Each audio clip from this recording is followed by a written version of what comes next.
Hello and welcome to this presentation on DirectX shader debugging. One of the challenges that we have with writing shader code, there's several challenges, but one in particular is that we're not able to debug shader code like we can with our C++ programs. As you're aware, in C++ we have some really nice capabilities, really nice debugging capabilities. So for example, when we go to create compile these shaders, we can set a breakpoint.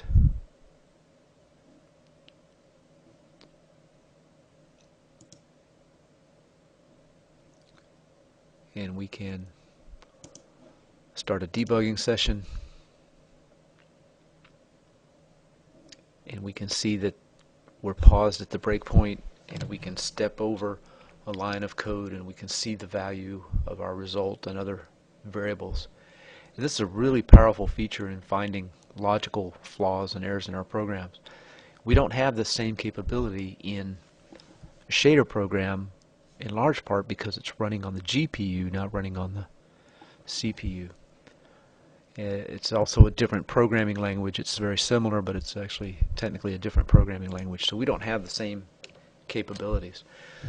So how do we debug shader programs? And I have a couple of tips for you. The first is you can try to use the color. So we know that the pixel shader is going to output a color. What if we were to force the pixel shader to output a color that would give us some information that we might be looking for? So we know that our vertex in has a color coming from the vertex, in addition to maybe normals and other, depending on the application. We know that the vertex out that's going to the pixel shader can also have a color, and the result of the pixel shader is a color. And what if the red, green, and blue components of that represented some information that we were interested in examining to see if our program was doing what we thought it was doing? So here's a simple example of this. If I go to the shader program, and the color that's being returned, in this case it's the lighting example that we looked at. So let's take a look at it running before doing the debugging. This is very similar to the lighting example, except the pyramids in the terrain have been removed. We just see the ovoid shape, and you see that it has a blue type material and a white type light. What if we were to change that and just forget about the lighting calculations that we did? If something's not working properly and we wanted to verify maybe the normals, what could we do? Well, the normals have an XYZ component, and we can map them very easily to the RGB component of the color. So if we set the color, overwrite the color, so that we're just kind of ignoring the ambient, diffuse, and the specular lighting components that we calculated, and just set the color that gets returned to the XYZ components of the normal, we would expect a normal in the X direction to be red and a normal in the Y direction or up to be green, and a normal in the positive Z direction to be blue, because in our four-dimensional vector, RGB maps to XYZ, or XYZ maps to RGB based on its position. So in this case, we just simply set the normal with one additional component for alpha that we don't care about, set that to the color, and what do we get? When we do this, we see that the object is shaded rather differently. In particular, we see that the top half is green, and it's brighter green at the top than it is at the sides. And this makes sense because the normal at the top should be pointing straight up in the Y direction. Over here on the right, you see some red, and that also makes sense based on our camera location in the world coordinates. It also makes sense because the X direction which would map to the red component, is over here. What about the Z direction? If you recall, our camera placement is in negative Z, so you see that this area here is very dark. It should have a Z component perhaps, but because it's the normal for that is in the Z direction, but in this particular case it happens to be in the negative Z direction. And so for colors, anything that's less than 0 gets clamped to 0, so we're seeing the Z component to be dark. If we were to move around to the positive Z space, and we can do that with our camera, so if we move past the sphere and move into the positive Z space and then turn around and look at it, we do see the blue component along with the red component on the opposite side, and that's because we're now in positive Z space looking in negative Z space, so X has been flipped. Instead of it on the left side, it's now on the instead of it being on the positive X being on the right side, now positive X is on the left side because we're looking at it from a different perspective. And the Y component, which is green, is still on the top side, and that makes sense. So this is one possibility for debugging your shader programs, and that is just set the color to some value that you want to inspect, and maybe modify or scale that value so it falls in a range of 0 to 1, and you should be able to predict what color you would see on certain objects. So that's one possibility of how you might be able to debug a shader program. Another one, and this may surprise you, is that we can actually print values from the shader program. So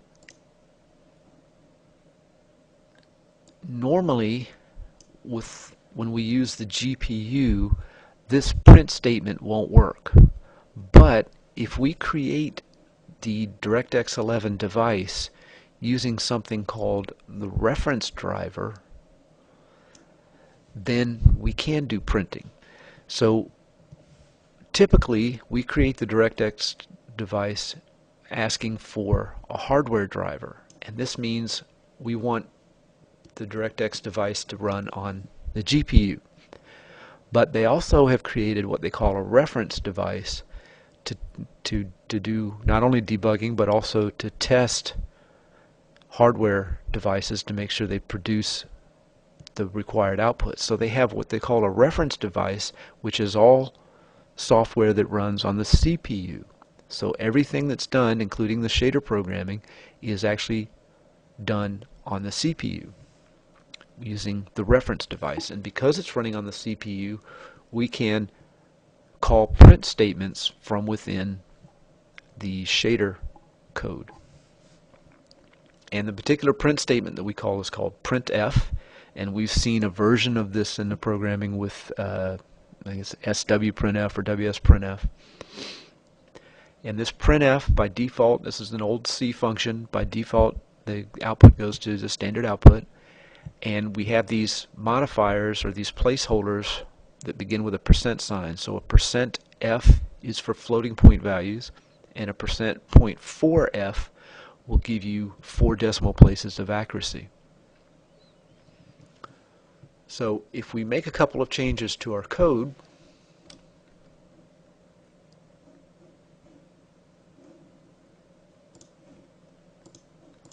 the first is we have to create the reference driver.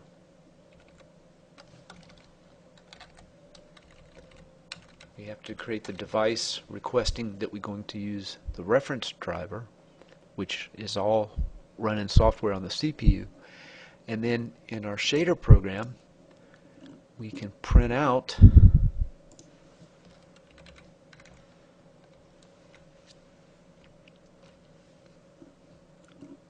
some code. Maybe we would print out the material diffuse color.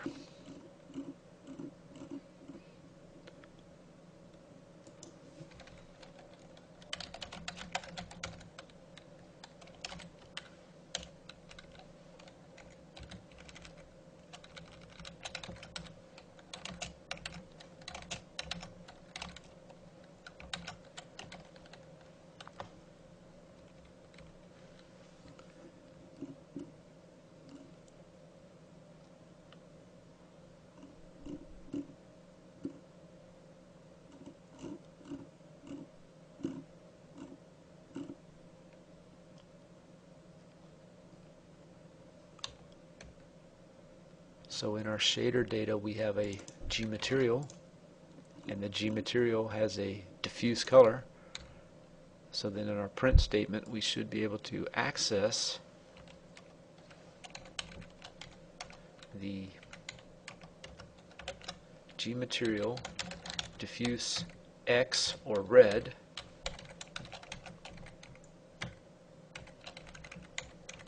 green, blue, and alpha. And if we build and run this,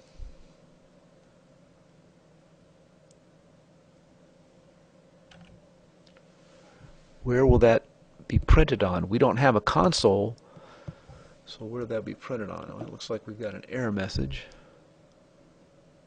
So I'm getting an error message in the vertex shader, printf, no matching parameter intrinsic function.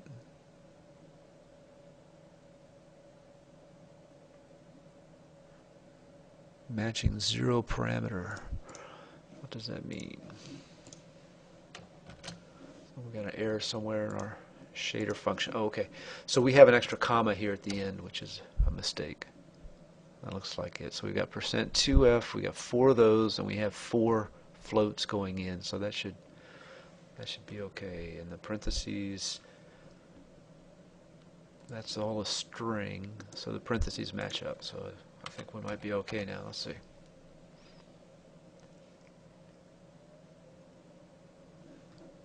Good. So where does this go? While we're running this in the debugger, if you look at the output window, we have a message that says matte diffuse. It's a shader message, right? And it's given us matte diffuse 0, 0.5, 0.7, and 0.0. So if we go to our poly object, and where do we set the material?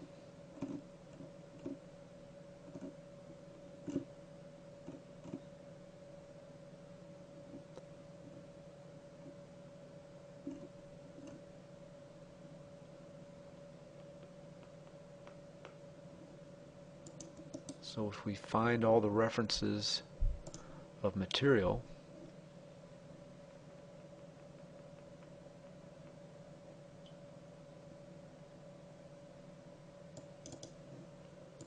you see that when we create our sphere, we're creating the diffuse material to have this value of 0, 0.5, 0.7, and 0, and that matches the output that we're getting for the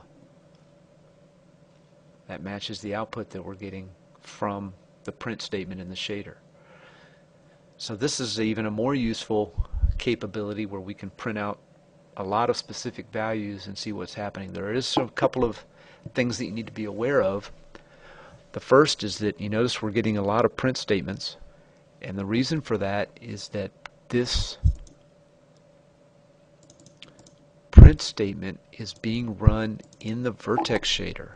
And remember that the vertex shader is called for every vertex that's processed every frame. So we're going to get a lot of output statements. And so when you're doing this type of debugging, it may be beneficial to render a single polygon, maybe even just render a single vertex, so you're not inundated with a bunch of outputs from prints. The other thing to keep in mind, and I'll stop debugging and restart this. The other thing to keep in mind is that this is using the so-called reference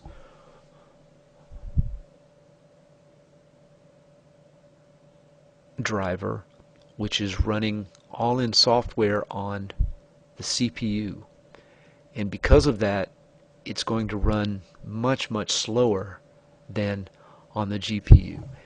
And you can actually see this is running live, but the object is not even perceptibly rotating because our frame rate is less than 1 frame per second. It's going to take several seconds to render this much geometry in this oval or egg shape. So you can see it just updated and moved. It actually is going to take several seconds or more for every frame to render. So this software render that's running, the software reference driver or render that's running on the CPU is much, much slower than the hardware render that runs on the GPU. But for debugging purposes, this can be extremely valuable because we can print out information from our shader programs to the debug window in Visual Studio, and we can get some ideas to maybe what might not be computed correctly or what may not be going the way we want it to go. So these are a couple suggestions on how you can do debugging in shader programs, and hopefully they can help you out when you create your own code. So let me know if you have any questions.